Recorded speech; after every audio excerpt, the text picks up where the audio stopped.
मधुवातारितायते मधुक्षरन्ति सिन्धवः माद्भिर्नः सन्तोषधि ॐ मधुनक्तमुतोषसो मधुमत्पार्थिवं रजः मधुद्यौरस्तु नः पिता ॐ मधुमान्नो वनस्पतिर्मधुमानस्तु सूर्यः माद्भिर्गावो भवन्तु नः ॐ शान्तिः शान्तिः शान्तिः। आदरणीय स्वामी जी महाराज, वानप्रस्थी महानुभाव, आदर सम्मान के योग्य माताओं बहनों, आचार्य महानुभावों, प्रिय ब्रह्मचारियों, उपस्थित बंधु, आज अपने लिए बहुत ही प्रसन्नता का योग है, अवसर है। और हम ऋषि का जो एक मंतव्य है, आर्य समाज का छठा नियम क्या है? संसार का करना इस समाज का मुख्य उद्देश्य है, अर्थात आत्मिक और सामाजिक। इस पर आप जितना चिंतन करेंगे आपको लगेगा कि ये तीन शब्द और इनका क्रम बहुत महत्वपूर्ण है, क्योंकि पहली चीज है हमारा अस्तित्व। वो किससे है? शरीर से। हमारा इस दुनिया में जो अस्तित्व है वो किससे है? शरीर से। जब ऋषि ऋग्वेद के भाष्य में कस्य नूनम इस मंत्र की व्याख्या करते हैं, कस्य नूनम कतमस्य अमृतानाम मनामहे चारुदेवस्य नाम कोनो मह्या अदितये पुनर्दात पितरम च दृशेयम मातरंच। मतलब परमेश्वर का धन्यवाद किस लिए किया है कि उन्होंने मुझे माता पिता के दर्शन कराए। पितरम च दृशेयम मातरंच। अर्थात इस दुनिया में सबसे बड़ा योगदान किसी भी प्राणी के लिए क्या है? उसके माता पिता। क्योंकि संसार में जो उसका अस्तित्व बना वो उनसे बना और उनके बिना वो बन नहीं सकता। तो इसलिए हमारा जो अस्तित्व है वो हमारा शरीर है। यदि हमारा शरीर हमारे पास नहीं हो तो ये संसार हो या मत हो, इससे क्या अंतर पड़ता है? एक व्यक्ति की मृत्यु हो जाती है, संसार में क्या बन रहा है, क्या बिगड़ रहा है, उसे क्या लेना देना है? संसार अच्छा है, बुरा है, इसमें कुछ करना है, नहीं करना है, क्या करना है, ये तभी तक संभव है जब वो उसका शरीर उसके साथ है। यद्यपि आत्मा के तुलना में शरीर तुच्छ है, शरीर जड़ है, लेकिन कोई भी साधन साध्य के लिए तो अनिवार्य है। यदि आप साधक हैं तो इसका सीधा सा दूसरा अर्थ है कि आपको कुछ साधन चाहिए ताकि आपका साध्य आपको प्राप्त हो सके। तो इस संसार में, संसार हमारा साधन है और साध्य हमारा मुक्ति है, ईश्वर है, सुख है। अब जो क्रम है इसकी यात्रा भी इसी क्रम की है। हम पहले अपने अस्तित्व से आते हैं। हमारा अस्तित्व है तो अस्तित्व का उद्देश्य होना चाहिए, प्रयोजन होना चाहिए, कोई कारण होना चाहिए। आखिर हमने जन्म लिया तो क्यों लिया? वैसे ही ले लिया ऐसा तो हो नहीं सकता, क्योंकि कोई भी कार्य यहां निष्प्रयोजन नहीं है, निरुद्देश्य नहीं है। जब छोटी से छोटी चीज का उद्देश्य है, कोई प्रयोजन है, तो मनुष्य जीवन का प्रयोजन ना हो, यह कैसे हो सकता है? यदि मनुष्य जीवन का प्रयोजन आप शरीर को मानो तो शरीर का प्रयोजन आपको फिर सिद्ध करना पड़ेगा, क्योंकि शरीर को आपने बनाया है। तो प्रश्न ये उठता है किस लिए? जो भी कोई चीज बनाते हो तो एक सीधा सा प्रश्न होता है किस लिए? वो लिए तो शरीर है, हमारा जो काम हम कर रहे हैं, प्रतिदिन सवेरे से शाम तक मजदूरी करते हैं, व्यवसाय करते हैं, व्यापार करते हैं, कोई भी अर्जना करते हैं, और उससे शरीर की पुष्टि संतुष्टि करते हैं। तो जैसे एक मजदूरी हम क्यों करते हैं? हमारे शरीर के लिए।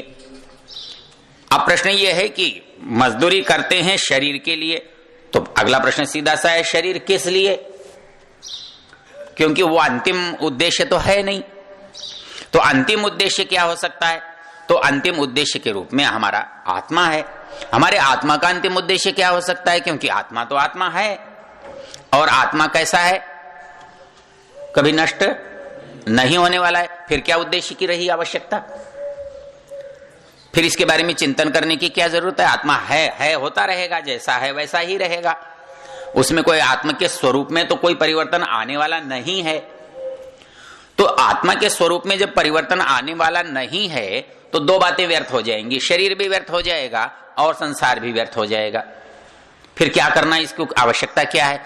तो इसका एक कारण निकालना पड़ेगा, ढूंढना पड़ेगा कि आत्मा नित्य होने पर भी, आत्मा शुद्ध बुद्ध होने पर भी, फिर इसको इस संसार से व्यवहार करने की, व्यापार करने की, यहां की यात्रा करने की आवश्यकता क्या और क्यों? जब आप इस पर विचार करेंगे तो इसके अंदर कोई कमी ढूंढनी पड़ेगी। कमी नहीं है तो कोई कारण नहीं है कुछ करने का। मैं कुछ कमाऊंगा क्यों? मेरे पास थोड़ा है। मैं खाऊंगा क्योंकि मुझे भूख है। मैं कोई वस्तु लाऊंगा क्योंकि मुझे आवश्यकता है, और मुझे आवश्यकता ना हो तो मैं लाऊंगा क्यों? उसकी जरूरत क्या है मुझे? तो जब इस पर आप विचार करेंगे तो आत्मा नित्य है, शुद्ध है, बुद्ध है, फिर क्या? फिर उसकी यात्रा क्यों? तो यात्रा क्यों जब आप करेंगे तो आपको तुलना करनी पड़ेगी। तुलना करनी पड़ेगी कि भाई चेतन इस संसार में दो हैं। एक चेतन एक है, समग्र है, संपूर्ण है, और बाकी जितने प्राणी हैं, मनुष्य हैं, वो चेतन तो हैं लेकिन अल्प हैं, अल्प शक्तिमान हैं, अल्पज्ञ हैं, एक देशी हैं। तो ये जो दोनों की परिस्थिति की भिन्नता है, इस भिन्नता ने कोई कारण पैदा किया हुआ है। अर्थात एक जैसे दो लोग हैं और एक जैसे दो लोगों में एक छोटा है एक बड़ा है, तो उसके छोटे बड़े होने का कारण है, और उस छोटे बड़े का कारण मिट सकता है कि नहीं मिट सकता है, कितना मिट सकता है, कितना नहीं मिट सकता है, मूल प्रश्न ये पैदा होता है। तो जब ये प्रश्न पैदा होता है तो हमारे सामने इस संसार की उत्पत्ति का जो आधार है, हमारे जीवन का जो आधार है, वो आधार है कि हमारे पास जो थोड़े होने का कष्ट है उसको संपूर्ण होने में बदलें कैसे, उसकी आवश्यकता को हम कैसे पूरा करें, हमारा जो अधूरापन है वो कैसे पूरा हो। तो वो अधूरापन पूरा हो सकता है। कब हो सकता है? तो जो पूरा जिसे आप कहते हो वो आपको उपलब्ध हो जाए। एक राजा बिल्कुल अधूरा होता है, अकेला है तो कुछ भी नहीं है, लेकिन उसके पास सेना है, कोष है, न्याय है, प्रजा है, देश है, ये सब मिलकर के उसे क्या करते हैं? पूर्ण कर देते हैं, बड़ा कर देते हैं, संपूर्ण बना देते हैं। तो हम स्वरूप से बड़े नहीं बन सकते, हमारा स्वरूप बदल नहीं सकता। हम अल्पज्ञ से सर्वज्ञ हो नहीं सकते, हम एक देशी से सर्वव्यापक हो नहीं सकते। तो हम अल्प शक्ति वाले स्वाभाविक रूप से होंगे क्योंकि अल्पज्ञ होंगे, क्योंकि परमेश्वर का जो मूल है वो सर्वव्यापक होना ही उसके सर्वज्ञ होने का मूल आधार है। यदि कोई चीज सर्वव्यापक न हो तो वो सर्वज्ञ नहीं हो सकती, और जो चीज सर्वज्ञ नहीं हो सकती वो सर्वशक्तिमान भी नहीं हो सकती, क्योंकि सामर्थ्य ज्ञान से पैदा होने वाली वो चीज है, बल्कि ज्ञान ही सामर्थ्य है। तो ऐसी स्थिति में हम क्या कर सकते हैं जिससे हमारा जो सामर्थ्य अल्प है हम इसे संपूर्ण में बदलें? ऐसा कौन सा तरीका अपनाएं? तो जब हम वो तरीका अपनाते हैं तो एक ही तरीका होता है कि मेरे पास कम है तो मैं ज्यादा वाले से मिल जाऊं, ज्यादा वाले से भेंट कर लूं, ज्यादा वाले से दोस्ती कर लूं, ज्यादा वाले से संबंध बना लूं। आप मित्रता करते हैं, ज्यादा वाले से करना चाहते हैं। आप विवाह संबंध करना चाहते हैं, वो सोचते हैं कोई अच्छा घर मिल जाए, अच्छा वर मिल जाए, अच्छा परिवार मिल जाए। तो ये जो अच्छा ढूंढने की आदत है, ये बहुत शुरू से है ना, तो ये अच्छा ढूंढने की आगे आदत क्यों नहीं हो जाएगी? आगे भी तो ये अच्छा ढूंढने की आदत होगी। जब मैं आत्मा के स्तर पर जाऊंगा तब मैं अच्छा क्यों नहीं ढूंढूंगा? तब भी तो मुझे अच्छा ढूंढने की इच्छा होगी। तब मुझे अच्छा ढूंढने पर कौन मिलेगा? वो तो एक ही मिलेगा। तो इसलिए मैं अपने अधूरेपन को किसी पूरे से पूरा करना चाहता हूं, और यदि वो मुझे मिल जाए तो फिर मुझे बड़ी निश्चिंतता होती है।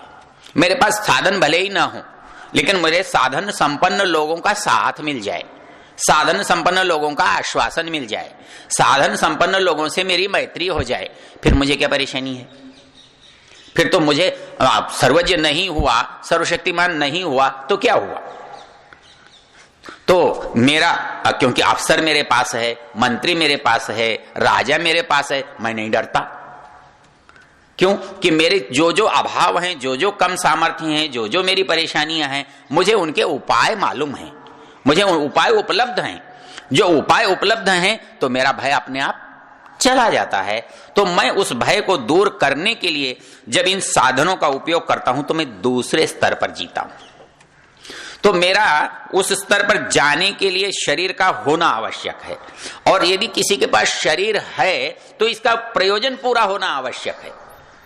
और इसका प्रयोजन यदि कोई शरीर पाकर पूरा नहीं करता तो उसका शरीर लेना व्यर्थ हो जाता है। तो इसलिए शरीर का पालन करना ये सांसारिक प्रयोजन हो सकता है, लेकिन शरीर प्राप्त करके इसका उपयोग करना ये अगला प्रयोजन है। अच्छा, ये दोनों अगले प्रयोजन क्या संभव हो सकते हैं यदि तीसरी बात ना हो? कभी कभी हम सोचते हैं हमें क्या? आदमी सोचता है मुझे क्या है, मैं अपना कमाता हूं, अपना खाता हूं, मुझे किसी से क्या लेना देना है, मुझे परिवार से भी क्या लेना देना है, मेरे पड़ोसी से मुझे क्या लेना देना है, किसी तीसरे से भी मुझे क्या लेना देना है। आप यदि इस पर विचार करेंगे तो आप ये देखेंगे कि जैसे आपका अस्तित्व आपके शरीर से है, आपका अस्तित्व आपकी आत्मा से है, वैसे ही बड़े स्तर पर आपका अस्तित्व समाज से है। यदि समाज न हो तो आपका अस्तित्व बचा नहीं रह सकता। तो आपको बचा नहीं रह सकता तो क्या करना पड़ेगा? समाज के अस्तित्व को बचाने का यत्न करना पड़ेगा। अब हमको शिकायत बहुत होती है, लोग कहते हैं जी समाज बिगड़ गया। एक व्यक्ति बोला जी समाज बिगड़ गया। मैंने कहा कुछ बनाया था क्या आपने बनाया नहीं। बनाने की आपको चिंता नहीं तो बिगड़ने की चिंता आप क्यों करते हैं? आदमी बिगड़ने की चिंता कब करता है? जब बिगड़ने से कष्ट होता है, बिगड़ने से दुख होता है। हाँ, मेरा घर बिगड़ गया मुझे चिंता होती है, मेरा बच्चा बिगड़ गया मुझे चिंता होती है, हाँ, मेरा कोई निकट संबंधी मित्र बिगड़ गया मुझे चिंता होती है।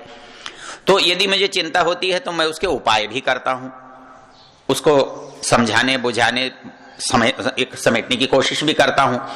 लेकिन यदि किसी से मेरापन नहीं जुड़ा हुआ है तो मैं उसके लिए चिंता नहीं करता। तो ऋषि दयानंद जो तीसरी बात यहां कहते हैं कि जितनी चिंता आपको अपने शरीर की करनी है, जितनी चिंता आपको अपनी आत्मा की करनी है, वैसे ही चिंता आपको समाज की भी करनी है। आप ये नहीं कह सकते कि मैं तो आत्मा में जाऊंगा, परमात्मा में मिलूंगा, समाज से मुझे क्या लेना देना है, समाज मेरे लिए निरर्थक है, व्यर्थ है, अनित्य है, अविद्या है, दुख है। गलत। क्यों? कि कोई भी साधन अपनी समग्रता के बिना सुरक्षित नहीं रह सकता। आधे अधूरे को आप नहीं बचा सकते, उसको बचाने के लिए उसकी सारी सुविधाओं को आपको जुटाना पड़ता है। आप एक व्यक्ति हैं, आप यात्रा के लिए जा रहे हैं, क्या लेकर नहीं जाएंगे आप? और कौन से साधन का आप उपयोग नहीं करेंगे? तो वो साधन आपके पास नहीं होंगे तो आपकी यात्रा न तो पूरी हो सकती, न सुखद हो सकती, न सहज हो सकती। तो यदि ये संसार की यात्रा आपको करनी है तो संसार की यात्रा आपके शरीर के बिना नहीं हो सकती। संसार की यात्रा का प्रयोजन है जिसके लिए आपने शरीर लिया है, और इस शरीर का जो उत्पत्ति तो माता पिता से हो गई, लेकिन पालन तो अकेले माता पिता के बस की बात नहीं है, उसके लिए तो दुनिया चाहिए।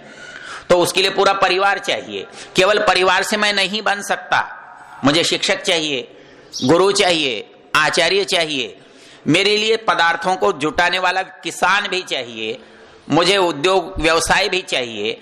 तो मुझे ये सारे समाज को बनाकर रखने वाला जो साधन है उसमें मेरी क्या भूमिका होगी? क्योंकि जो कुछ मेरा है उसके बनाने के लिए मेरा योगदान चाहिए।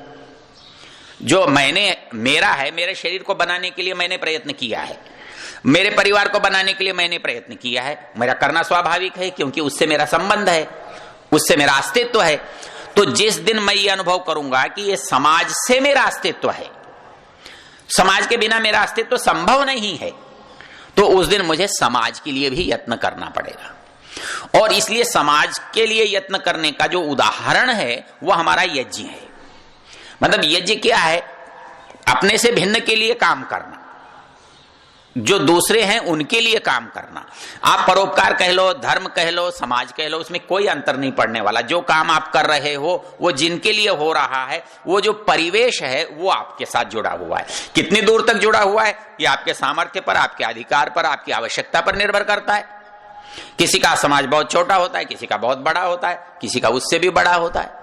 और यदि आप उस पर चले जाते हैं तो क्या होता है? वसुधैव कुटुंबकम हो जाता है। हा? तो जब वसुधैव कुटुंबकम की भावना करोगे तो आपका समाज कितना बड़ा हो जाएगा। फिर चींटी और मकोड़े, बंदर, हाथी सब आपके समाज में शामिल हो जाएंगे। तो वो हमारे सामर्थ्य, हमारी आवश्यकता, हमारी योग्यता, हमारी परिस्थिति, हमारा स्थान उस पर निर्भर करता है। और इसलिए जब यज्ञ करते हो कौन सा मंत्र पढ़ते हो? ये यज्ञ करने का जो उद्देश्य बोलते हो तो कौन सा मंत्र बोलते हो? उद्बुद्ध्य स्वाग्ने। और क्यों क्यों क्यों प्रतिजागृहि? मुझे क्यों जागना है? इष्टापूर्ते संसृजे था मयंच। मैं इस दुनिया में दो काम यदि नहीं करता तो व्यक्ति सोया हुआ है, और हम सोए हुए होते हैं। क्यों? हम ये समझते हैं कि हमारी उन्नति कर रहे हैं, हम बहुत अच्छा कर रहे हैं, हम भौतिक उन्नति कर रहे हैं, हम बहुत अच्छा कर रहे हैं। लेकिन यज्ञ तो ये कह रहा है कि तुम तो सोए हुए हो, क्योंकि जागता वो है जो दोनों करता है, जो इष्ट भी करता है और जो आपूर्त भी करता है। जो केवल आपूर्त करेगा उसका इष्ट व्यर्थ हो जाएगा, जो केवल इष्ट करेगा उसका आपूर्त व्यर्थ हो जाएगा। और इष्ट और आपूर्त दोनों नहीं बनेंगे तो उनका संयोजन कैसे होगा, समायोजन कैसे होगा, संतुलन कैसे होगा, विकास कैसे होगा? तो इष्ट तो हमारे आगे से अपने की ओर ले जाता है। हमारे शरीर से, हमारी आत्मा का, हमारा ये जो है इष्ट है। अर्थात हम अपने लिए काम कर रहे हैं, ये इष्ट है। अपने शरीर के लिए काम कर रहे हैं, इष्ट है। हमारी आत्मा के लिए हम काम कर रहे हैं, ये इष्ट है। अर्थात जितना मैं अंदर की ओर जा रहा हूं वो मेरा इष्ट है। और जब मैं अपने बाहर की ओर चलता हूं वो आपूर्त है। मैं अपने परिवार से हटकर जब दूसरे परिवार के लिए काम करता हूं तो आपूर्त है। जब मैं गांव के लिए काम करता हूं तब आपूर्त है। जब मैं पूरे देश के लिए काम करता हूं तो आपूर्त है। जब मैं पूरे समाज और विश्व के लिए काम करता हूं तो आपूर्त है। तो क्या कहता है? इष्टापूर्ते संसृजे था मयंच। और इष्ट और आपूर्त में यदि आपका समायोजन नहीं है, संतुलन नहीं है, आपने दोनों का ध्यान नहीं रखा है, तो आप सोए हुए हैं। इस संसार में, विशेष रूप से अपने देश में, जो मूल संकट है वो सोने का है। हम जागे तो हैं, लेकिन कोई शरीर तक की स्थिति में जागा है, कोई आत्मा की स्थिति में जागा है, समाज की स्थिति में तो जागा ही नहीं। अब ऋषि दयानंद के जीवन को यदि आप लोगे तो आप क्या देखोगे? क्या वो केवल शरीर के स्तर पर जागे हुए हैं? वो क्या केवल आत्मा के स्तर पर जागे हुए हैं? नहीं। जितना वो समाज के स्तर पर जागे हैं शायद ही कोई साधु जागता हो। कोई ऐसा साधक मुश्किल से मिलेगा जो समाज के स्तर पर इतनी जागता हो। तो इसलिए वो ये कहता है कि इष्टापूर्ते संसृजेता मयंच। तो हम जब अपने लिए काम करते हैं तो अपने लिए काम करते हुए समाज के लिए जब करने की सोचते हैं तो हम उस समाज में अपनी भागीदारी करते हैं, उसमें हमारे कर्तव्य का हम निर्वाह करते हैं। तो उस कर्तव्य का निर्वाह करना जो है वो हमारा तीसरा चरण है, जो हमको समग्रता देता है। इसलिए ये समझना कि ये दुनिया मेरे सहयोग के बिना या मेरे सहायता के बिना चलती हो, ऐसा नहीं होता। दुनिया का कोई भी सामाजिक काम किसी अकेले व्यक्ति से संभव नहीं होता। तो छोटे से छोटे काम में दो चीजें बड़ी अच्छी हैं। हमारे यहाँ सबको भिक्षा मांगने के लिए कह देते हैं। ब्राह्मण है तो भिक्षा करो, वानप्रस्थी है तो भिक्षा करो, सन्यासी है तो भिक्षा करो, और क्या है, ब्रह्मचारी है तो भिक्षा करो। बोले क्यों, खाली मांगने का ही धंधा सिखाना है क्या? ये कोई बात है कि आप सबको मांगना सिखाओ? कुछ अपने आप करो। इसकी धारणा आपको इसमें बैठती दिखाई नहीं देती। ये लगता नहीं है कि ये समाज कुछ कमाकर खाने को सिखा रहा है। ऐसा लगता है जैसे ये समाज केवल मांग कर खाने को सिखा रहा है, शायद आलस्य सिखा रहा है, शायद प्रमाद सिखा रहा है, शायद परिश्रम करने से दूर भगा रहा है। हमको ऐसा कईयों को अनुभव होता है, लेकिन ऐसा है नहीं। यदि ऐसा होता तो ऋषि लोग इसको ऐसा रखते नहीं। यहां रखने का मूल कारण क्या है कि जब आप किसी से सहायता लेते हो तो आप अपने आप सार्वजनिक हो जाते हो। जब किसी सन्यासी को कहते हो भिक्षा मांगो और सन्यासी ये कहे मैं तो भिक्षा नहीं करूंगा, तो सन्यासी का पात्र नहीं है, उसके अंदर सन्यासी की योग्यता नहीं है, वो सन्यासी के लिए उचित ही नहीं है। क्यों कि सन्यासी को सामर्थ्य नहीं है, इसलिए भिक्षा मांगने का विधान नहीं है। सन्यासी को भिक्षा मांगने का विधान है वो सबका बन सके, वो एक साझा व्यक्तित्व बन जाए, वो सबका अधिकार उस पर आ जाए। भाई जिसकी रोटी से मैं बढ़ा, उसकी रोटी के कारण मैं उसका तो पात्र बन गया ना, तो उसके हित का चिंतन करना मेरा स्वाभाविक दायित्व बन जाता है। मतलब मैं समाज का जब कोई स्वीकार करता हूं तो समाज का हित करना मेरा स्वाभाविक दायित्व है। तो मेरे और समाज के बीच में जो स्व संबंध है उसको जोड़ने के लिए यह काम है। दो काम मुख्य रूप से होते हैं। भिक्षा मांगने से स्वामी जी महाराज कहते हैं कि प्रार्थना करने से क्या होता है, निरभिमानता होती है। जब आप भिक्षा मांगते हो तो मांगते हो ना, और जब मांगते हो तो फिर अकड़ किस बात की? मांगने वाले के जीवन में अकड़ रह सकती है। हम तो सवेरे शाम तक मांगते ही रहते हमारा सिवाय मांगने के कोई काम नहीं। तो हमने इनसे भी मांगा, किनसे? बहन जी बैठी है सामने, और महंगाई के इन्होंने बुलाकर दिया। ये हमारा पुराना परिवार है और जब भी मैं कोटा जाता हूं तो इनके संपर्क में रहता हूं, और कभी मैं खाली हाथ आता ही नहीं इनके यहां से। हर समय कुछ न कुछ मुझे प्राप्ति होती ही है। तो समाज पर हमारा अधिकार है और समाज हमारे लिए उत्तरदायी है। यदि वो देते हैं तो अपना कर्तव्य पालन करते हैं, और हम जाते हैं तो हमारा कर्तव्य हम पूरा करते हैं, क्योंकि हम मिलकर के इस समाज का निर्माण करते हैं। इसका उत्तरदायित्व तो हम सब मिलकर उठाते हैं। तो किसकी जिम्मेदारी देने की है और किसी की उसको लाकर लगाने की है। तो हमारी बहन जी ने आज एक बहुत ही सुंदर कार्य के लिए यहाँ पधारी हैं, और इन्होंने 2,51,000 रुपए हमको कक्ष निर्माण के लिए दिए हैं, और वो कक्ष निर्माण हो गया है। इन्होंने अपनी बहन और सहदेव जी सक्सेना की स्मृति में इसका निर्माण कराया है।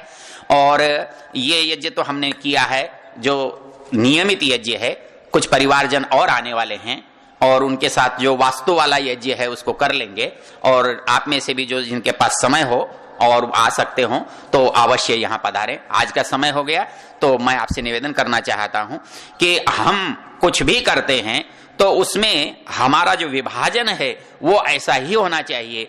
हमारा विभाजन हमारे लिए, हमारे शरीर के लिए, या परिवार है तो परिवार के अस्तित्व के लिए, रक्षा के लिए, शरीर के लिए, दूसरा आत्मा के लिए, और तीसरा हमारा विभाजन होना चाहिए समाज के लिए। और हमारे जो साधन है उनका विभाजन यदि हम 3 तरह से कर लेंगे तो हम तीनों का विकास कर सकते हैं, और तीनों का विकास हुए बिना संपूर्णता कभी नहीं आ सकती है। तो इस योगदान के लिए मैं इस परिवार का बहुत बहुत धन्यवाद करता हूं और मंगल कामना करता हूं, और सदा ही इनके पास समृद्धि रहे और हमारा भी मांगना बनता रहे और इनका देना बना रहे। इन शब्दों के साथ बहुत बहुत बधाई, बहुत बहुत धन्यवाद।